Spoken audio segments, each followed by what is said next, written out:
Hi all. In last tutorial, we will work on showing favorites and unfavorite. In this tutorial, we will work on user observation for storage.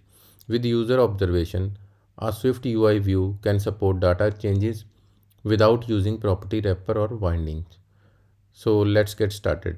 So we will update and model and declare it observable, and then a class would be model data, and now we will add this cities in model data, right? So a Swift UI updates a view only when an observation property changes and the view body reads the property directly. So let's update our cities list with the new environment, and we need to declare it environment and model data dot self, right? And we will declare a variable model data. So this is done. So now instead of cities, we will use model data dot cities because it is declared like this, right? So now what we need to do is cities list dot model data cities list dot environment. So now we are using the new environment, which is model data, right? So this is the new environment that we are using. Okay, we have errors, so we have to sort out these errors. So here also what we can do is model data dot this one, and then model data dot this one.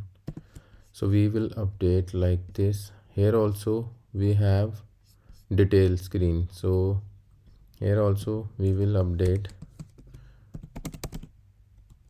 right? So we have this, and okay, it's now updated.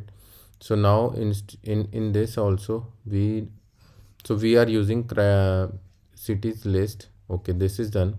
So now what we need to do is we have to update our content view. So here we will use cities list,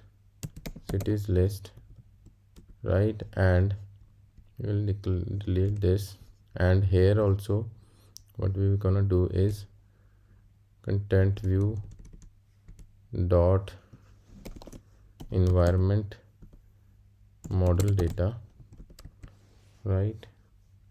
So here also we will update.